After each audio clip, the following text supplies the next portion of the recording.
On se retrouve aujourd'hui pour un nouveau cycle avec un upper volume et vous allez voir qu'on a des sacrés PR de reprise sur certains exercices. Sur d'autres, ça a été un peu plus normal, je dirais. Et on va commencer sans plus tarder avec tout d'abord de l'isolation de grippe. Si ça a été vraiment catastrophique, tout simplement parce que j'avais super mal aux mains. Mes mains sont détruites, genre vraiment donc je pense que je vais laisser un petit peu reposer mon hook quelques temps, peut-être le faire en double pronation, à voir si jamais ça ne me fait pas mal, parce que vraiment je peux pas vous montrer, enfin vous verrez pas grand chose, mais mes mains sont éclatées, mais ça m'a pas empêché de PR quand même, hein, puisqu'on a un petit 170 kg x 8, soit un PR plus 5 kg, et j'ai fait une deuxième série très dure avec un 140 kg x 11, tout petit PR, mais la douleur a eu raison de moi. Ce travail de grippe était en superset avec des oiseaux, et oui, le grand retour des oiseaux, et on a aussi l'apparition d'une nouvelle variante, mais on va en parler maintenant. Bon, j'ai évidemment fait une série classique entre guillemets en triple PR avec 2 drop sets de style d'exécution. On commence sur la variante en dead stop, et en dead stop avec 9 kg j'ai fait 21 répétitions PR plus 2,5 kg, et c'est déjà très bien pour une reprise, hein. Sur la variante en touch and go juste après, je suis monté à 32 répétitions, soit pareil, un PR plus 2,5 kg, et pour finir en triché, pousser la série jusqu'à 42 répétitions. Donc là, ça nous permet d'avoir 3 petits PR tranquilles, et j'ai intégré une nouvelle variante puisque en fait j'avais pas envie de faire beaucoup de répétitions, et donc c'est une variante en posé haut, ce qui permet du coup de passer un peu plus de temps sous tension dans la position la plus raccourcie. Le seul truc, c'est que en le faisant, moi je croyais vraiment marquer beaucoup la pose, alors que visuellement elle n'était pas si marquée que ça. J'ai fait 25 répétitions à 5 kg, ça constitue forcément une prise de données étant donné qu'il n'y avait rien, mais je vais marquer quand même que c'est pose genre courte, voilà.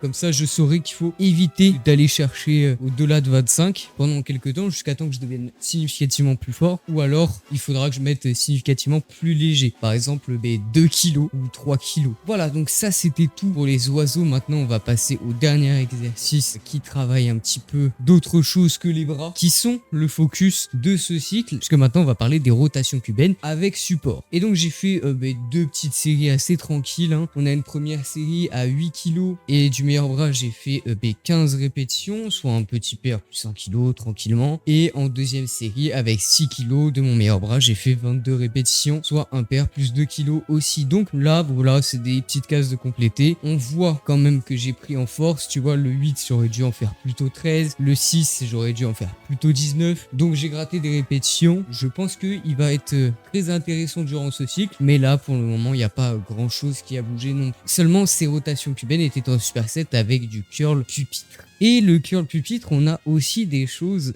très intéressantes, puisqu'on a déjà 2 séries en posé, et on a aussi l'intégration d'une nouvelle variante en touch and go partiel bas. Je voulais tester en fait, puisque ça s'apparente un petit peu au fait à de la tension continue en quelque sorte, donc je voulais tester ça, et ça me permet d'enchaîner beaucoup plus les répétitions que si jamais je devais faire toute l'amplitude, etc. En première série, avec 27,5 kg, j'ai fait mon 8 RM, un PR plus 2,5 kg sur le 8 RM en posé. C'est une très bonne série de reprises, d'autant plus que du coup j'avais accumulé la fatigue du curl incliné qu'on verra tout à l'heure. En deuxième série avec 21 kg, j'ai fait mon 11 RM, donc j'ai eu un peu chaud quand même, mais c'est aussi pour ça que j'ai intégré cette nouvelle variante en touch and go partiel bas, non seulement pour découvrir, varier un petit peu mon entraînement, mais en plus parce que j'avais pas envie de faire un max de rep à 15 kg en posé, tu vois, ça me saoulait. Du coup je l'ai fait en touch and go partiel bas, et du coup sur cette variante là j'ai fait 25 répétitions à 15 kg. Du coup c'est quand même assez dur, et ça en fait l'effort est vraiment spécial, et ça brûle, mais pas de la même manière, tu vois. C'est plutôt j'ai vraiment bien aimé la variante, donc je vais continuer de la tryhard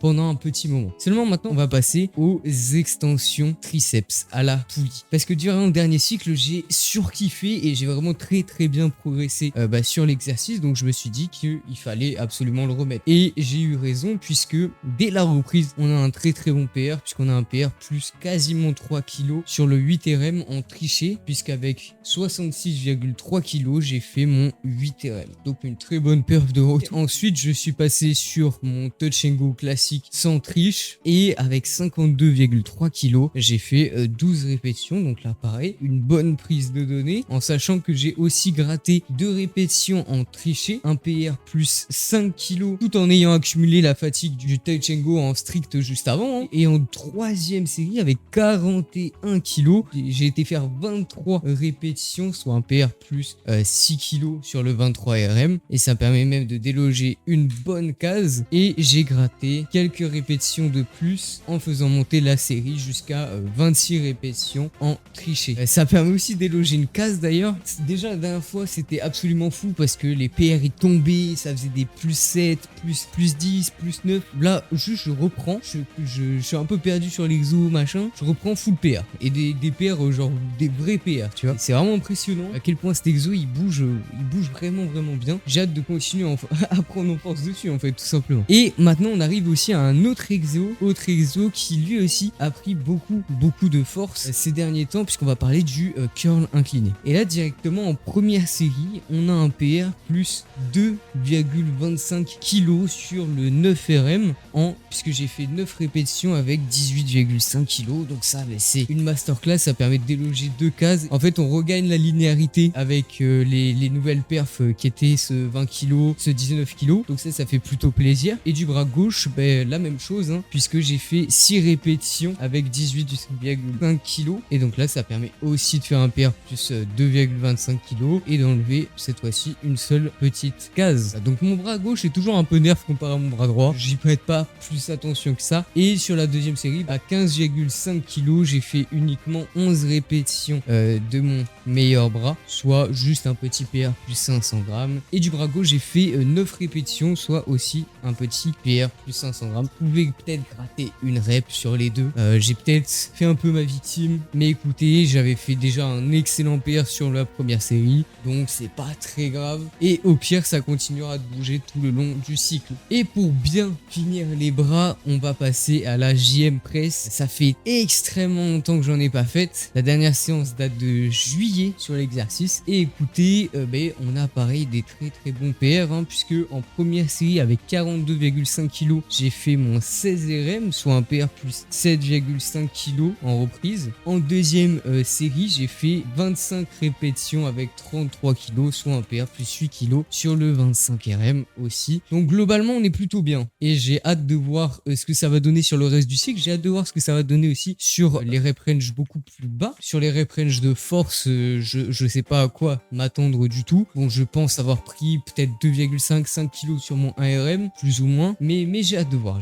Et maintenant, on va parler du premier exercice polyarticulaire avec du rowing. Bon, j'ai un peu abusé en première série, parce qu'en première série, j'ai fait mon 4RM. Bon, là, ça correspondait plus trop à une séance en volume, mais bon, écoutez, avec 95 kg, j'ai fait mon 4RM en triché. Bon, là, on était très clairement plus sur du volume, j'ai abusé. En fait, dans ma tête, je me suis dit, bon, 95, ça va, c'est proche de 92,5. J'ai l'air d'avoir pris plutôt des bonnes perfs, donc je vais réussir à en faire 7, 6-7, tu vois. Donc ça passe, ça passait pas. Au-dessus de une rep, pour moi, c'est du volume. Non, mais blague à part, en deuxième et troisième série, j'ai fait du vrai volume, hein, puisque avec 67,5 kg, j'ai fait mon 10 RM, soit un petit PR plus 1 kg, donc ça c'est pas très... C'est bien, mais sans plus. Par contre, j'ai gratté 3 répétitions sur la variante en triché, et ça me permet de compléter le 13 RM du tableau en triché avec un 67,5 kg aussi. Et en troisième et dernière série sur l'exercice, j'ai fait avec 50 kg 19 répétitions, donc là on est sur un PR déjà beaucoup plus intéressant, puisque on a un PR plus 5 kg sur la variante en strict, et j'ai poussé la série jusqu'à 25 répétitions en triché, soit cette fois-ci un vrai PR plus 5 kg en vrai volume plutôt bon, en pas volume plutôt pas bon. Et maintenant on arrive sur l'exo de poussée, à savoir le bench incliné. Alors Le bench incliné, lui aussi, ça fait vraiment pas mal de temps que j'en ai pas fait. La dernière séance date d'août, si je dis pas de bêtises. Bon, je suis plutôt mitigé sur le retour, honnêtement. Durant les warm-up, je me suis senti pas du tout à l'aise, donc j'ai été tenter des trucs vraiment très simples, à savoir en première série, par exemple, un 58 kg, et j'ai fait 13 répétitions, donc je suis un peu nerf. Après, c'est le temps de redécouvrir le mouvement, de reprendre mes marques, etc. Je pense. Mais c'est important de le préciser. Bon, après, ça m'a évidemment pas empêché de PR, hein, comme vous avez vu, là, c'est un petit PR plus 500 grammes très tranquille. En deuxième série, du coup, je suis passé sur ma variante en 3 CT posé, puisque j'ai un énorme trou entre le 7 et le 16 RM. Donc, sur les séances où je suis un peu goofy, c'est autant profiter de cette monstrueuse marche. Avec 47,5 kg, j'ai aussi tapé 13 répétitions. Donc là, je me suis dit que bah, au final, ça allait. Je récupérais à peu près ma technique. Ça semble plutôt linéaire. Et finalement, j'ai enfin fait du touch and go sur l'exo pour une simple et bonne raison, c'est que bah, j'avais envie de tester. Et vraiment, c'est beaucoup trop drôle. J'ai trop kiffé faire du touch and go sur l'exo. Alors malheureusement, le truc, c'est que je suis extrêmement faible en barre. Donc le touch and go, c'est pas forcément adapté à ma problématique. Moi, faut vraiment que je fasse du posé. Mais voilà, hein, une petite série de temps en temps, c'est pas non plus mauvais. Et à 41 kg, j'ai fait 25 répétitions, soit une prise de données ou un PR plus une répétition et plus 1 kg. Et bien voilà, ça conclut assez bien cette petite séance de reprise. Alors on a eu des très bons PR hein, sur certains exercices, d'autres c'est un peu plus normal, j'aurais tendance à dire. Mais écoutez, ça fait malgré tout vraiment plaisir. Comme d'habitude, si jamais vous avez des questions, l'espace commentaire est fait pour ça. Mes DM sur Instagram sont ouverts. Ils sont aussi ouverts si vous souhaitez qu'on travaille ensemble. Je tiens aussi à remercier les donateurs de Ko-fi. Coucou Jims, je crois que tu es peut-être toujours tout seul à l'heure actuelle. On sait pas, mais dans le doute, je remercie les gens qui soutiennent la chaîne, ça fait plaisir. Et voilà, j'ai à peu près tout dit. Sur ce, c'était Seiki. Moi, je vous dis ciao.